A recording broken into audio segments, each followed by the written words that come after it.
Hi friends, മിനിസ് കിച്ചണിലേക്ക് എല്ലാവർക്കും സ്വാഗതം. ഇന്ന് തക്കാളി കൊണ്ടുള്ള ഒരു കറിയുടെ റെസിപ്പിയുമായിട്ടാണ് വന്നിരിക്കുന്നത്. നല്ല ഈസിയായി ഉണ്ടാക്കാൻ പറ്റുന്ന ഒരു തക്കാളി കറിയാണ്. ചൂട് ചോറിൻ്റെ കൂടെയൊക്കെ കഴിക്കാൻ പറ്റുന്നതാണ്. 10 മിനിറ്റിനകം നമുക്ക് ഈ കറി റെഡിയാക്കി എടുക്കാം. അപ്പോൾ നമുക്ക് വീഡിയോയിലേക്ക് പോകാം.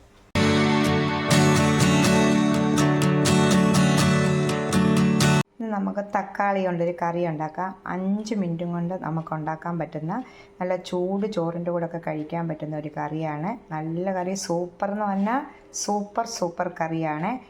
എല്ലാവരും ഒന്ന് ട്രൈ ചെയ്ത് നോക്കണം. തക്കാളി, അതിന് വേണ്ടി ഞാൻ 5 തക്കാളി എടുത്ത് വെച്ചിട്ടുണ്ട്. 3 പച്ചമുളക് അരിഞ്ഞ് വട്ടത്തിൽ അരിഞ്ഞ് വെച്ചിട്ടുണ്ട്. ഒരു ചെറിയ കഷ്ണം ഇഞ്ചി അരിഞ്ഞ് നീളത്തിൽ വെച്ചിട്ടുണ്ട്. വെളുത്തുള്ളി വെച്ചിട്ടുണ്ട്. ഇനി നമുക്ക് ഇതിനകത്ത് ശർക്കര വേണം, മുളക് പൊടി വേണം, കുറേ സാധനങ്ങളൊക്കെ വേണം. അത് നമ്മൾ ചേർക്കുമ്പോൾ വഴിയെ കാണിക്കുന്നതായിരിക്കും. അപ്പോൾ നമുക്ക് ഇത് കറിയാകുമ്പോൾ തക്കാളി ഒന്ന് അരിഞ്ഞെടുക്കാം. തക്കാളി ഇങ്ങനെ അരിഞ്ഞെടുക്കാവേ. 2ആയിട്ട് മുറിച്ചിട്ട് ഇതുപോലൊരു കഷ്ണങ്ങളാക്കി. തീരെ ചെറുത് വേണ്ട, എന്നാലും ഇതുപോലെ മൂന്നായിട്ട് കീറിയിട്ട് 3ആയിട്ട്.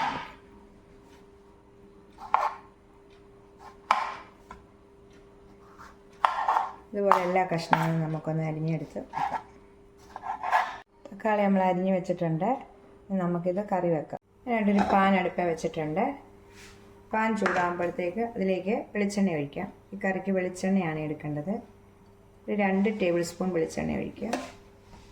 വെളിച്ചെണ്ണ ചൂടായി വരുമ്പോൾ ഒരു 1/2 ടീസ്പൂൺ കടുക് ഇടുക.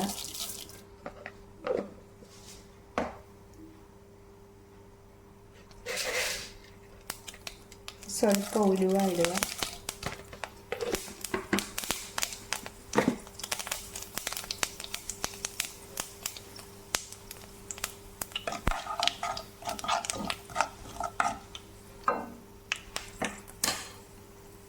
കടുക് ഉലുവായും പൊട്ടി വരുമ്പോൾ ഒരു 1/2 ടീസ്പൂൺ ഉഴുന്നിടുക.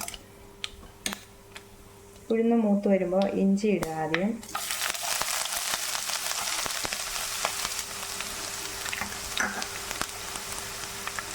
വെളുത്തുള്ളി ഇടുക. 5-6 വെളുത്തുള്ളി ചെറുതായിട്ട് അരിഞ്ഞു. പച്ചമുളക് ഇടുക.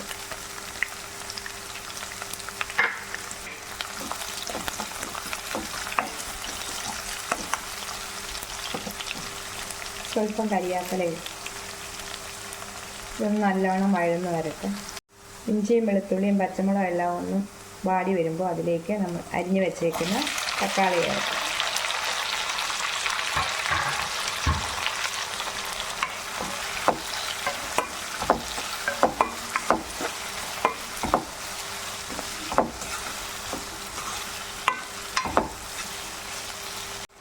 തക്കാളി ഇട്ടൊന്ന് വാടി വരുമ്പോൾ അതിലേക്ക് സ്വല്പം ഉപ്പിടുക. ഒരു 1/2 ടീസ്പൂൺ ഉപ്പിടുക. പൊടികളൊക്കെ ഇടുക. 1/4 ടീസ്പൂൺ മഞ്ഞൾപ്പൊടി ഇടുക. ഒരു 1/4 ടീസ്പൂൺ എരിവുള്ള മുളക് പൊടി ഇടുക. 1/2 ടീസ്പൂൺ കാശ്മീരി മുളക് പൊടി ഇടുക. ഇത് നല്ലോണം എണ്ണയ്ക്കകത്തിട്ടൊന്ന് ഈ അരപ്പിൻ്റെ പച്ചമണം എല്ലാം പോകുന്നിടം വരെ നല്ലോണം ഒന്ന് വാട്ടിയിടും.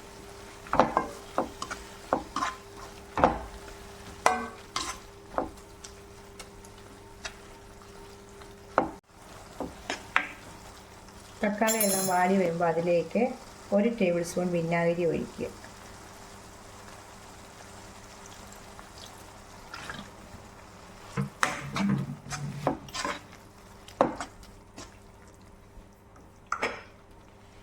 ഒരു ടീസ്പൂൺ ശർക്കര ചേർക്കുക ഇതിനകത്ത്.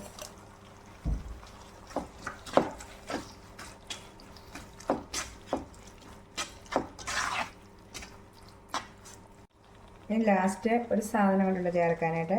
ഒരു 1/2 ടീസ്പൂൺ കായപ്പൊടി ചേർക്കുക. കായപ്പൊടി ഉപ്പ് ഇച്ചിരി കുറവായിരുന്നു, ശകലം ഉപ്പൂടെ ചേർക്കുക. എല്ലാം കൂടെ നമുക്കൊന്ന് നല്ലോണം വഴന്ന് വരും. സിമ്പിളായിട്ടുള്ള തക്കാളി കറി റെഡി ആയിട്ടുണ്ട്. നല്ല ടേസ്റ്റി ആയിട്ടുള്ള കറിയാണ്. കണ്ടാൽ തന്നെ അറിയത്തില്ലേ. ഇത് പാറയുടെയൊക്കെ വായി വെള്ളം വരുന്നുണ്ട് ഇത് കണ്ടിട്ട്. നല്ല ടേസ്റ്റാണ്. ചൂട് ചോറിൻ്റെ കൂടെയോ എന്തിൻ്റെ വേണ്ടിയും കൂടെ നമുക്ക് കഴിക്കാം. പെട്ടെന്ന് നമുക്ക് ഉണ്ടാക്കാൻ പറ്റുന്ന ഒരു കറിയാണിത്. നമുക്ക് തീ ഓഫ് ചെയ്തിട്ട് വേറൊരു പാത്രത്തിലേക്ക് നമുക്ക് മാറ്റാം. അങ്ങനെ കറി റെഡി ആയിട്ടുണ്ട്. ഞാൻ പാനിനകത്തുനിന്ന് വേറൊരു പാത്രത്തിലേക്ക് മാറ്റി വെച്ചു. നല്ല ടേസ്റ്റായിട്ടുള്ളൊരു കറിയാണ്. നിങ്ങൾ ഇതെല്ലാം ഒന്ന് ട്രൈ ചെയ്ത് നോക്കണം. ഞങ്ങളുടെ വീഡിയോ കണ്ട് ഇഷ്ടപ്പെടുവാണ് ലൈക്ക് ചെയ്യണം, ഷെയർ ചെയ്യണം, കമൻറ്റ് ചെയ്യണം, സബ്സ്ക്രൈബ് ചെയ്യണം. സബ്സ്ക്രൈബ് ചെയ്യുന്നതോടൊപ്പം ഇപ്പുറത്തുള്ള ബെല്ലൈക്കണും കൂടെ ഞെക്കാൻ മറക്കല്ലേ. ടാറ്റാ.